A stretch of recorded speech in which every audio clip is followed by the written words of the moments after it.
All right, chat. I've seen Joe Biden and Democrats are in full panic mode. They're in full panic mode. Biden 2.0. Expect a more aggressively left-wing second term.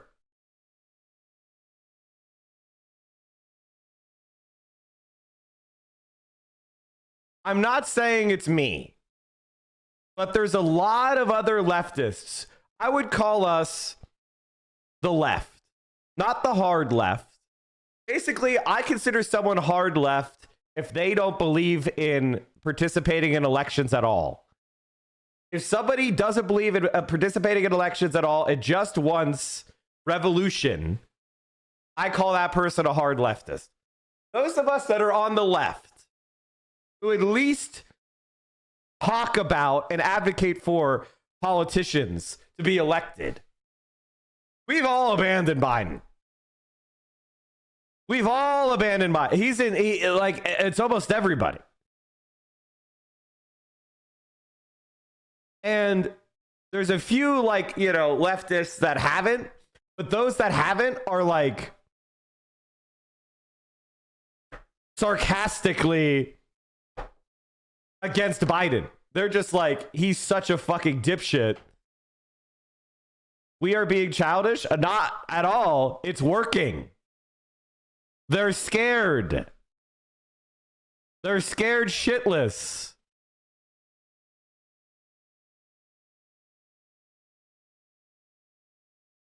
Here's how Dev strategists describe the Biden campaign to NBC News. A 5-alarm fire, cardiac case in need of a defibrillator. Lemming on course to slowly march into the sea and drown. And that's right. It's very important you understand something. I was a political consultant. I know how these scumbags think, but I'm not a careerist, which is why I quit. I am not somebody who could just support a scumbag I hate because I want a paycheck. I can't undermine someone who's really good because I want a paycheck. But doesn't mean those people that are scumbags don't have a brain. They understand. They can see the numbers. They can read the same things we're reading. Joe Biden is a loser.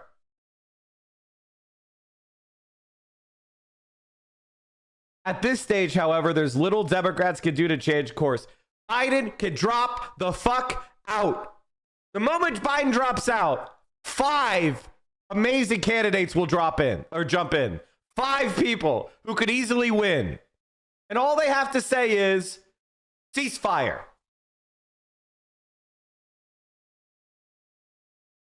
Ceasefire.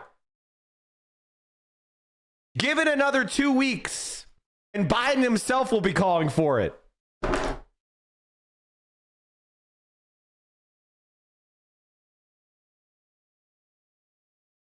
Take a metaphor. President Joe Biden's re-election campaign is a 5-alarm fire. It's a cardiac case in need of a defibrillator, or a lemming on course to slowly march into the sea and drown. All come from Democratic strategists whose low boil frustration with Biden's candidacy erupted over the weekend amid a spate of bleak polling numbers.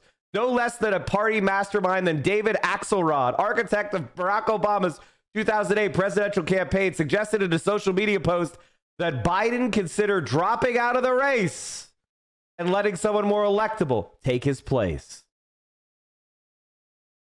AOC could run, but I think it's unlikely that she would. Ms. Gizian, thank you for the 22 months. She would be minimum age. She'd actually turn 35, I believe, before inauguration, but after election day. I don't remember her birthday. Let me just look it up. AOC birthday. Okay, it's right before the election. She turns 35 right before the election.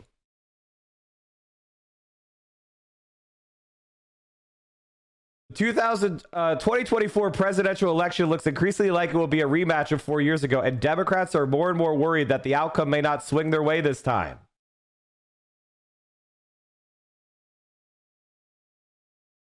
Biden has given no indication he is interested in dropping out, nor does his campaign team seem to be sweating the New York Times poll that showed him losing to Republican Donald Trump in 5 of 6 swing states.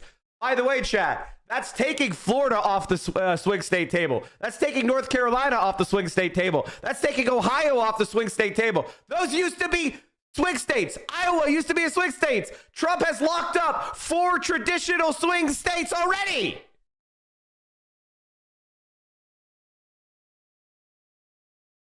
Like, what the fuck is going on now? The path to victory for Democrats gets narrower and narrower every year, and people delude themselves into think it's all going great.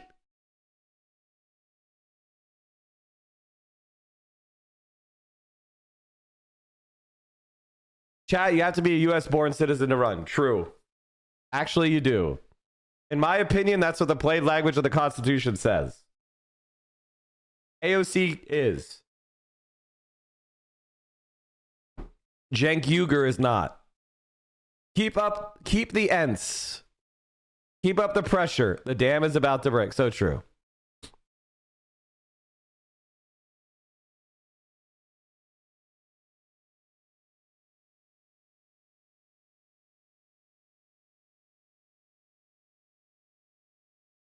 Troubling sign for Democrats jump out for the poll. The party's bedrock constituency, black voters, appears to be eroding. In 2020, black voters favored Biden over Trump by a margin of 78 percentage points. In the new survey, Biden's margin has dropped to 49 points.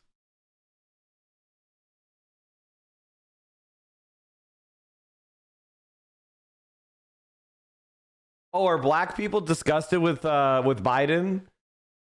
What a surprise. Democratic pollster Terrence Woodbury said that he hears from young and black voters in focus groups. They feel frustrated by foreign aid instead of domestic spending. It's important for Biden to explain why those foreign investments are necessary. We ain't got no money for student loans, but we've got money to send to Ukraine. We don't have money to invest in schools. But we have money to send to the Middle East. It's less about a position either way and more about stop investing there until you've taken care of home first. It doesn't matter if the entire world was in peace. The United States wouldn't give you fucking money for student loans.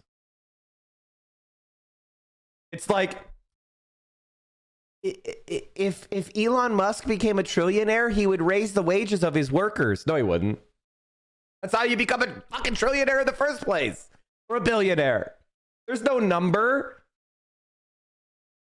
There's no number these people could get where they're going to be like, well, that's enough money.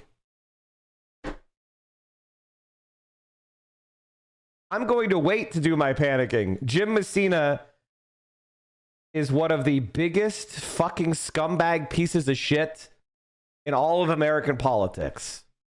Fuck you.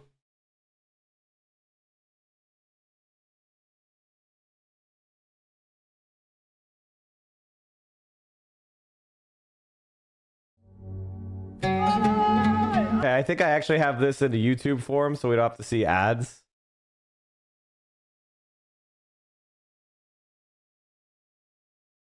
I thought I did anyway. Fuck. Maybe I don't. Oh, here it is. I'm joined now by NBC News national political correspondent Steve Kornacki. And Steve, how worried should President Biden be 1 year before Election Day? Yeah, I think these polls, or this poll, I should say, of various... Ludwig Cyborg says, it pisses me off to no end that you can't get your student loan debt forgiven even if you file bankruptcy. You know why that is? Joe Biden passed the law. He wrote the law that removed student loans from bankruptcy in 2005. Prior to that, you could. Battleground states by the New York Times and CNN, certainly getting a ton of attention, making a lot of Democrats uneasy, and I think for good reason here. Let's take a look. These are the 6 battleground states that we all sort of think will decide the 2024 election. And the Times polled all of them, and I mean, you can see in 5 of the 6, they have Donald Trump ahead, including by a double-digit margin in Nevada. The only one where Joe Biden leads Donald Trump currently, Wisconsin, by a slim 2-point margin right there. I think what makes this so striking, and I say is it could be a good reason for cause for concern for Democrats, is the Times and CNN also did a series of battleground state polls around this time in 2019, basically the fall between the before the 2020 election. And they matched Biden against Trump, and that polling was very good for Biden. He was leading in most of the battleground states. It became something that his campaign pushed as part of their message to Democratic primary voters of electability. And now, basically exactly 4 years later, the same polling outlet is again polling battleground states and consistently finding a different result. And, Steve, where has the president lost ground since 4 years ago in terms of voting groups? Yeah, so what's really interesting in this poll, and the write-up in the Times really gets to this, is they say they found, you remember in 2016 when Trump won the election, it was Wisconsin, Pennsylvania, and Michigan. Those were the 3 industrial states that he flipped and that were responsible for getting him into the White House. But where he's made the biggest gains, at least according to this polling, relative to the 2020 election, Nevada is the biggest, where he's got the double-digit lead. That was a Biden state in 2016 and 2020. Georgia, went for Biden's 6-point lead. What they're saying is younger voters, non-white voters, are showing more of and those are the people that are more left-wing. This is an abandonment of Biden by left-wing voters that I were told don't matter. I was told we don't need the left. Fuck you guys.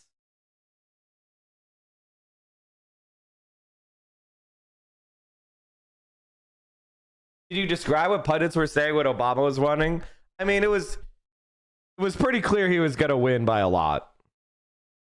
But he basically won because all normies united with young people and a kind of nascent left that had been revived by Occupy Wall Street but was not very sophisticated. And he said, oh, hope and change. And Biden and Obama had been caught in the past doing like left-wing shit. So people were hoping that he was hiding his power level. He was not. He was not. Almost immediately, he started putting in the most right-wing people you could imagine. So, like he had said to a group of union organizers that he supported single-payer health care like 4 or 5 years before he ran for president. But on every major issue, he came out. He never had like a, oh, wow, he was hiding his power level moment. He was a complete and utter neoliberal to his full core. Proclivity to back Trump, and certainly more of an aversion to Biden than we've seen before. And how that manifests itself, just quickly, we could take a look here. The road to 270 Electoral College map, we'll be using this a lot over the next year. But, set it back to where it finished in 2020. Keep in mind, since then, we've had reapportionment. Some states have gained electoral votes. Some states have lost. Michigan, for instance, has gone from 16 to 15. So when you factor all of that in, the same result from 2020 with the new reapportionment, Biden actually starts off with 3 fewer Electoral College votes, Trump with 3 more. And those 3 states where he's shown the biggest improvement, Trump has, according to this polling, if he were to flip them, that's Georgia, that's Arizona, that's Nevada. You could see it would still put him short of 270. He'd be 268, Biden at 270. So even if he gets those 3, where he's made the biggest improvement, he still will need to win at least one of those Midwest states, Pennsylvania, Michigan, or Wisconsin. And, Steve, before I let you go, you mentioned those changing demographics going for Trump. Is that why you think Biden is slightly ahead in Wisconsin, but barely? Yeah, and it's the irony. By the way, because notice how these libs are coping. They're putting a check mark next to Biden based on a Wisconsin poll showing Biden up 2. He's losing in Michigan earlier. He's losing in Michigan by 5. He's losing in Pennsylvania by 4. What is this shit? You're giving it Pennsylvania and Michigan? Based on what? Well, we just want Biden to win, so here's the narrowest way he could get there. Also, they're giving him the congressional district in Nebraska. Bro, if this is the map, he's not winning that congressional district in Nebraska. What are you talking about?